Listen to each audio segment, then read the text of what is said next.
Good morning friends. आज हम लोग पढ़ेंगे इमोशनल इंटेलिजेंस। इंटेलिजेंस क्या होती है, इमोशनल इंटेलिजेंस क्या होती है, इन सब चीज़ों के बारे में, इन सब टॉपिक्स के बारे में आज हम लोग डिटेल में पढ़ेंगे। तो स्टार्ट करते हैं आज की class. Emotional intelligence. Intelligence is the overall capacity of an individual to act purposefully, think rationally and deal effectively with the environment. Intelligence जो है आपकी cognitive faculty है, जहाँ पे आप किसी गोल ओरिएंटेड, किसी टीलियोलॉजिकल ओरिएंटेड जो है आप कोई काम करते हो, जो है किसी गोल के प्रति आप कोई काम करते हो, जो है जहाँ पे आप लॉजिक का यूज करते हो। आप गोल के प्रति क्यों काम करते हो, लॉजिक क्यों यूज करते हो, ताकि आप अपने एनवायरनमेंट के साथ इफेक्टिवली डील कर सके। It is the ability to learn from one's experience, acquired knowledge and use resources effectively in adapting to situations और solving problem। तो इसमें अडेप्टेशन जो है आपका किसी नए माहौल में, किसी नए इवेंट में, किसी नए सर्कमस्टेंस में आपका जो एंगेजमेंट होता है, आपका जो वहाँ पे अपना सस्टेनेंस होता है, वहाँ पे जो है आपका जो अडेप्टेशन होता है, जो है वो भी आपका इंटेलिजेंस के अंतर्गत ही आता है। Hence, intelligence is the skill to understand, act, interpret, and achieve predict the future to achieve and handle relationships informations concepts। ठीक है, तो ये आपको अपनी रिलेशनशिप, अपने लाइफ के रिलेशनशिप मैनेज करने में हेल्प करता है। अपने लाइफ के जो आप इंफॉर्मेशन प्रोसेसिंग करते हैं, ब्रेन की एक ये थ्योरी है कि brain is an information processing machine. तो और कॉन्सेप्ट्स जो है इनको आप डील करने में, इनको अंडरस्टैंड करने में, इनको समझने में, इनको इंटरप्रेट करने में, इनको एवेलुएट करने में, जैसे कि हम लोगों ने पिछली क्लास में कॉग्निटिव अप्रेजल का कॉन्सेप्ट पढ़ा था, जो है तो किसी भी सिचुएशन का कॉग्निटिव अप्रेजल करने में जो हमें हेल्प करता है, वो फैकल्टी जो है वो इंटेलिजेंस है।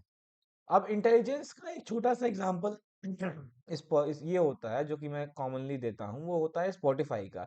स्पॉटिफाई आपके गिवन डेटा सेट पे कि आप किस टाइम पे कौन सा म्यूजिक सुनते हो, आपको किस प्रकार का संगीत पसंद है, आप किस जॉनर के म्यूजिक को पसंद करते हो, आप किस टाइम पे, दिन के किस टाइम पे किस गाने को पसंद करते हो, आप हफ्ते के दिन में किस गाने को पसंद करते हो, जो है उसके बेसिस पे वो आपके लिए इंटेलिजेंट चॉइसेस ले रहा है। इंटेलिजेंट चॉइसेस ले रहा है मतलब कि अब वो आपके लिए गाने सिलेक्ट करके दे रहा है आपके प्रीवियस चॉइसेस के बेसिस पे, आपके प्रीवियस प्रेफरेंसेस के बेसिस पे।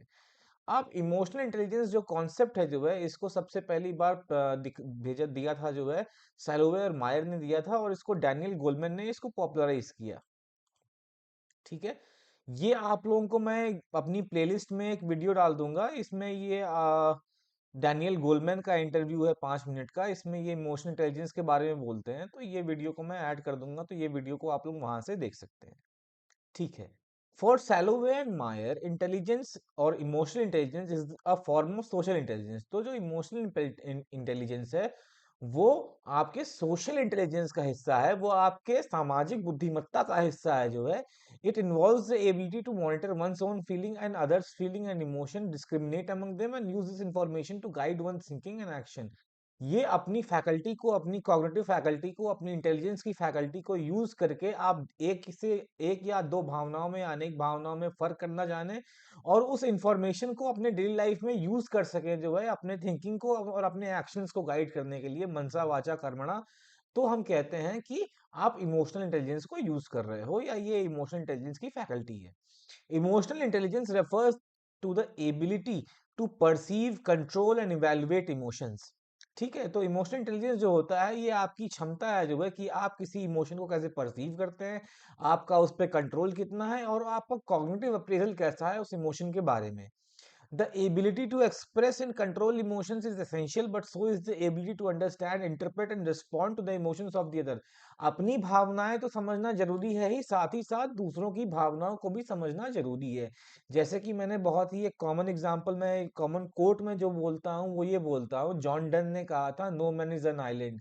कोई इंसान टापू या परित्यक्त नहीं है।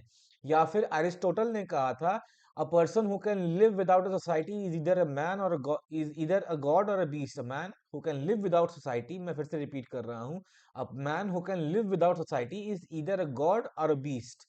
ठीक है, तो कल्चरली और एवोल्यूशन के वाइज से हम लोग जो है आपस में एक दूसरे से जुड़े हुए हैं, और हमने जो एज अ ह्यूमन बीइंग एक स्पीशीज के तौर पे जो हमने तरक्की की है, हमारी जो फतह की इबारत है, जो है दूसरे जानवरों पे और दूसरे बीइंग्स पे, वो हमारी कॉग्निटिव फैकल्टी इंटेलिजेंस की के बेसिस पे ही है। ठीक है। Emotional intelligence concerns the ability to carry out accurate reasoning about emotions. अपने भावनाओं के बारे में आप लॉजिकली सोच पाए, उसके बारे में एक्यूरेटली रीजन कर पाए। And the ability to use emotions and emotional knowledge to enhance thought.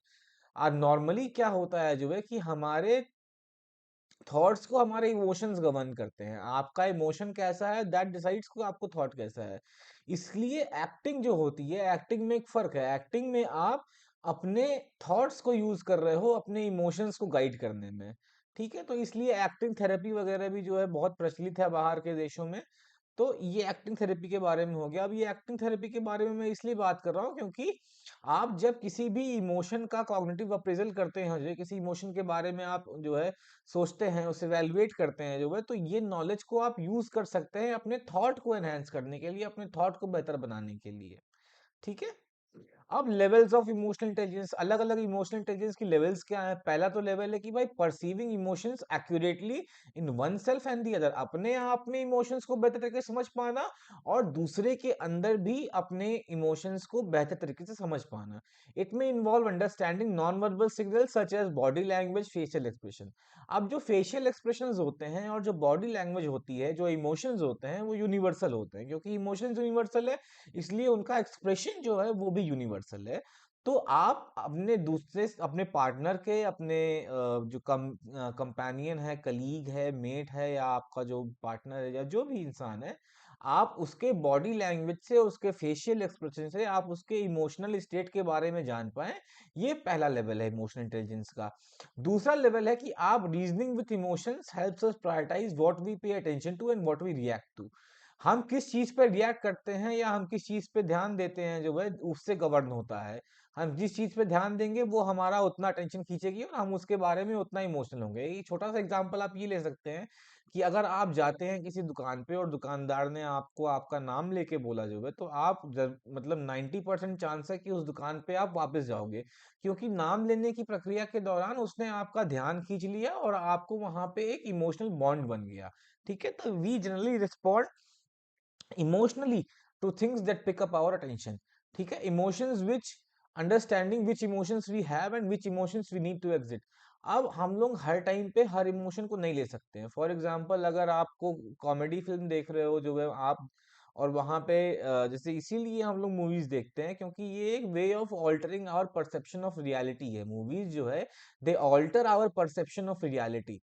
तो अंडरस्टैंडिंग इमोशंस, जब आप इमोशंस को बेहतर तरीके से समझ सकते हैं और ये समझते हैं कि किस इमोशन की किस वक्त जरूरत है, तो आप जो है इमोशनल इंटेलिजेंस के थर्ड लेवल पे है। आखिरी जो लेवल होता है managing emotion involves regulating the intensity of emotions and determining which emotions are to be carried out.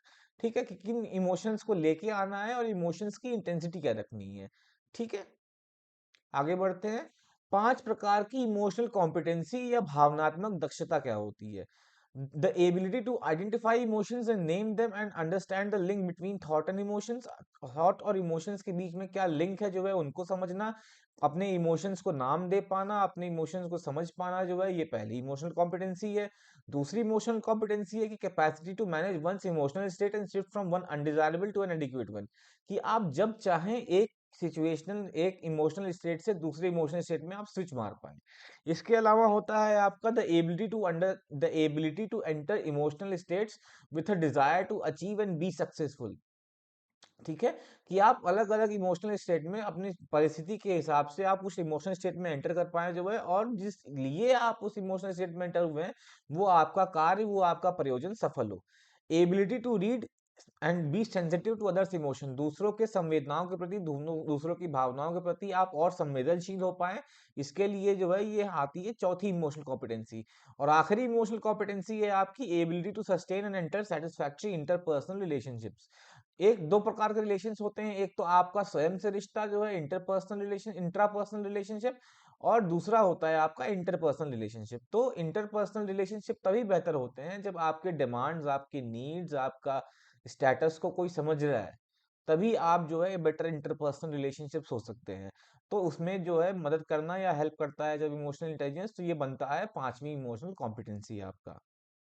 अब 5 कंपोनेंट्स ऑफ इमोशनल इंटेलिजेंस। पहला है सेल्फ अवेयरनेस। सेल्फ अवेयरनेस का मतलब होता है कि अपने बारे में, अपने इमोशंस को बेहतर तरीके से समझ पाना।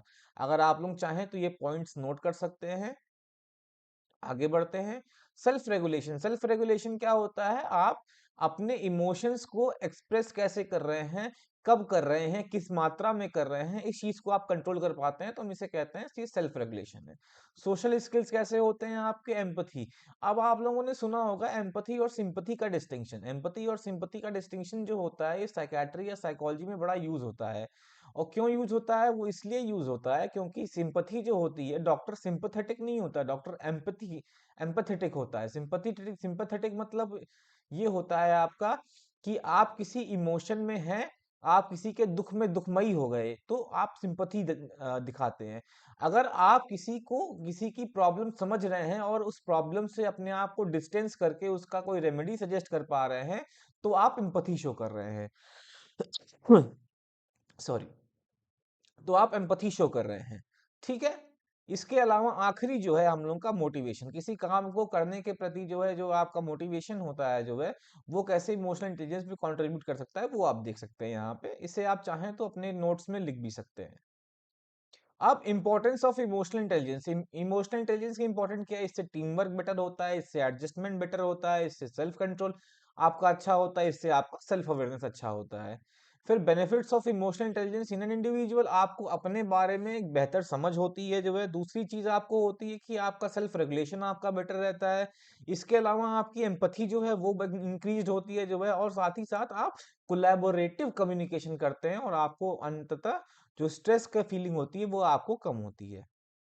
अब इसका ऑर्गेनाइजेशन के लिए क्या इसका यूज है जो है, तो इससे टीम एंगेजमेंट बेटर होता है, इससे कंपनी कल्चर अच्छा होता है, और जो है इससे आपका जो परफॉर्मेंस है लोगों का जो है, वो आउटपुट जो है वो ज्यादा बेटर होता है।